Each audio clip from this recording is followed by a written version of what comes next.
ஒரு நாட்டின் எதிர்காலம் என்பதே அந்த நாட்டின் வகுப்பறையில் தான் தீர்மானிக்கப்படுகிறது என்று சொல்கிறார்கள். ஆனால் இன்றைக்கு வகுப்பறைகள் அறிவு கருவறைகளாக இல்லாது வர்த்தகரைகளாக மாறிவிட்ட சூழலில் நாம் தமிழர் கட்சி அரசியல் பொது மேடைகளை வகுப்பறைகளாக மாற்றி கற்பித்துக் கொண்டிருக்கிறது.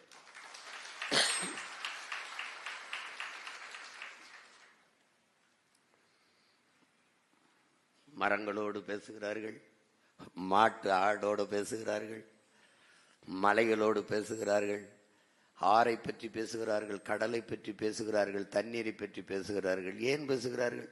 நாங்கள் மனிதர்கள், எங்களுக்கு அறிவு இருக்கிறது, அது இல்லாத நாங்கள் வாழ முடியாது என்ற தெளிவு இருக்கிறது, அதனால் பேசுகிறோம். மரத்திற்கு ஓட்டாயிருக்கிறது, சீமானும் அவன் பிள்ளைகளும் போய் மரத்தோட பேசிக்கிட்டு இருக்கிறார்கள்.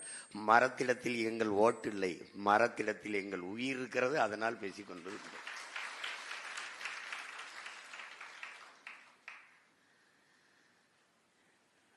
நாளைய என் தமிழ் சமூகத்தை எழுச்சி மிகுந்த ஒரு புரட்சிகரமான தமிழ் சமூகமாக மாற்றி படைக்க காத்திருக்கிற இளைய தலைமுறை புரட்சியாளர்களே,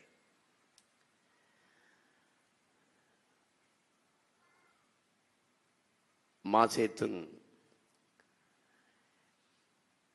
எழுதாத வெள்ளைத்தாள்களை என்னிடத்தில் தாருங்கள்.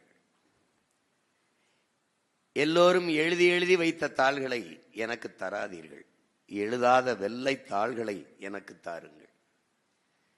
ஏனென்றால் நான் ஆகச் சிறந்த ஒன்றை அந்த தாள்களில் எழுத வேண்டும் என்கிறான்.